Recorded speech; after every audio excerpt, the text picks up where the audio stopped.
8:13 p.m. December 8, 2024. Ako next sa part 1. Evening remember. Ikaw sa SM Kulan. Tapos, yato kong NCC o Yanggo rin. Palit kong tulo ka notebooks. Tapos, isa ka sign pen na tag 17.75. Mahal di kayo niyang isa ka notebook sa NCC. Tag 38 ang isa times 3. Buang nga lagi. Palit na ako sa kuan 114 tulo ka notebooks. Napalit na lang kuan ni kay anak ko sa kong mama. Moingon ako sa kong mama kung isud anong tagkaron hotdog na himog tilapia. Pero wala ko yung choice, wala ko yung power. This is a bad habit. Tungod sa kong inahan ko, guys. Dapat mag-biofit ko karon. Di lang ko mag-biofit. Kapuyan ako mag-initiate og biofit. Pero kung dili mag-ulan karon, mag-walking time ko, guys. Okay? Wala na ako sa direksyon sa sarili karon ba. Mabuang na ko. Naunta karon. Kining remaining ani nga kuan. Kay nag-aw na iro sa gawas ni ba. Kining remaining kining tilapia dili na ko ni hutlon og kaon. Pakaon ako ni sa ihatal na ko ni sa iro. Di ka na mag-iro sa gawas na lanumi. Ilang ko jo. Okay? Alright.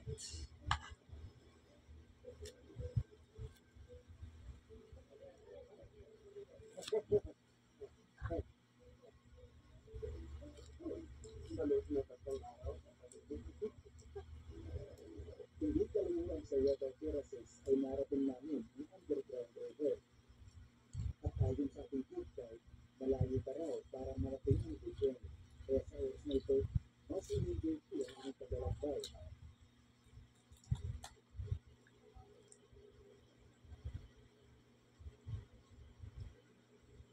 Sa aming pagpapatuloy, narating namin ang waterfalls sa ilalim ng Talutaan.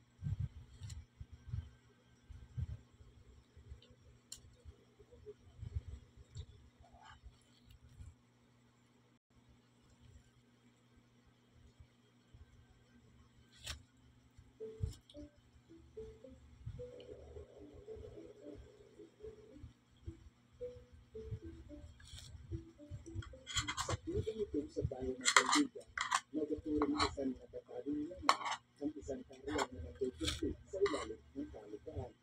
Ano nga naglalakot ko gusto kapapalito pa ng pera na ano yan ito tayo na mamasyal sa kalbiyatin.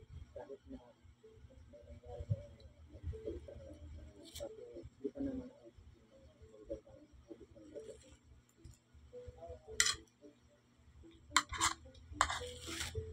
At in the beginning, I was thinking like that way, but yes, I told all my friends, hey guys, I already you cannot meet me for 2 days. I go to bed, but I have no idea what I would do before the job, before that's it. I will do a guys, I will appear, that when we arrived, on the first moment, it was an adventure. And 6 ko siya kanon. 6 ka. Kinamot. Tilapia ko tayo pwede suray.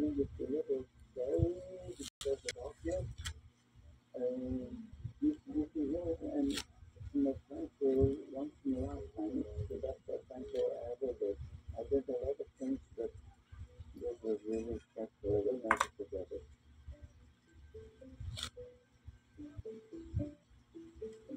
Sa huling araw at sa aming pag-alis, dito na ng ibang kuba kung saan ka pumasok ay doon ka lalabas. Sa lugar na ito, kung saan ka papasok, sa ibang bandang ka na lalabas. Makalipas ang higit ng oras sa paglalakbay palabas sa kalibatan, ay natanaw ko na ang bayan ng Kalbiga. Hanggang natin namin ang sityo na paso patungo sa bayan o town proper ng Kalbiga naman.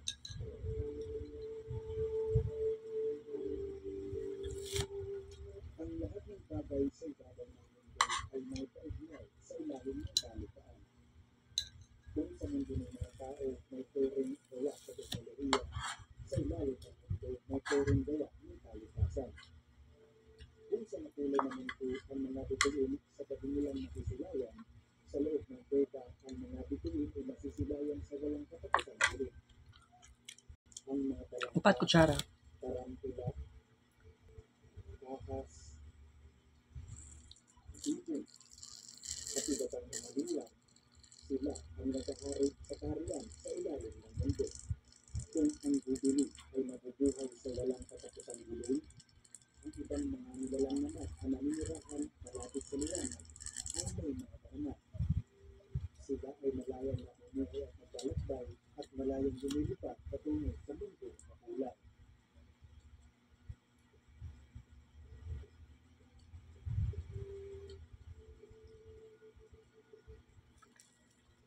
Dua ka higop. Mula dito sa pinakamalaking kuweba ng Pilipinas at ikalawang pinakamalaking kuweba ng Southeast Asia, at ito sa kanyang kabubat at ito, province like TV, explore, and review network.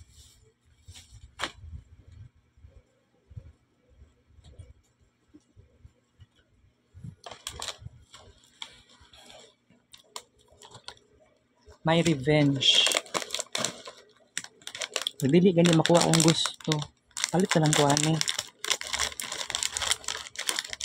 Itong time nga nagawa siyang kulbal, dali ko gawa sa balay, palit ko ani. Tag 10 pesos lang.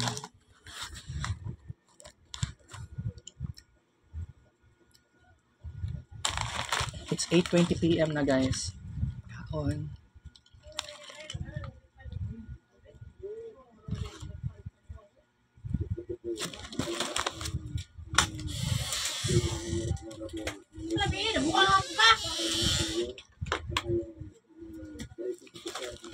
Yaw.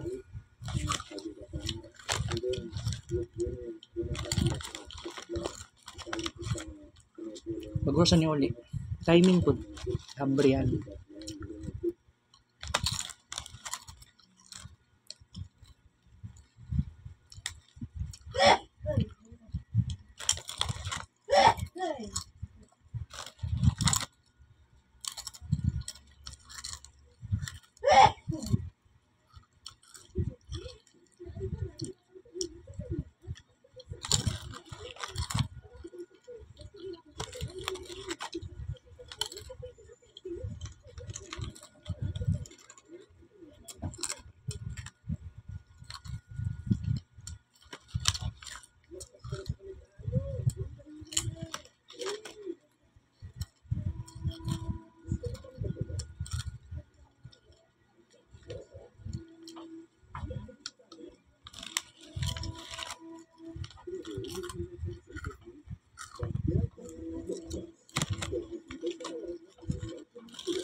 Wala na ako na palit og Biofit. Ikabalo ko nga maulihay na akong mama. Di na ko kainin og tubig. Late na, okay ra.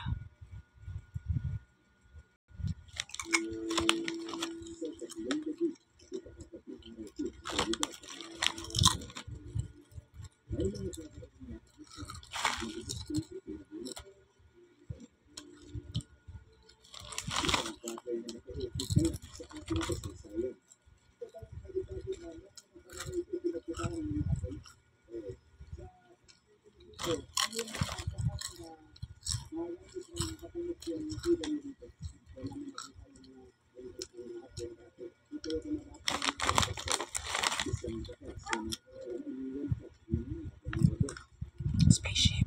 Ito yung kanyang mga buto. Ito naman, parang ribs. Katawan ng tao ito, parang dito. Meron dito housing ng item. Tingnan natin. Marami pala.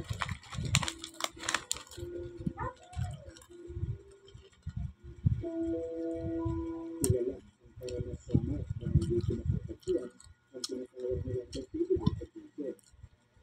Iyo, isa sa kabilang meron hindi pa nakapunta sa mga turista ang tinatawag nilang kagandahan na matatagpuan mismo sa gitnang kagubatan. Pero bago sumating, maglalakbay ka muna, umilis mo lang ang pamalas at sa kalagitnaan ng paglalakbay, nakikita mo ang naglalakbay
56 ganyan.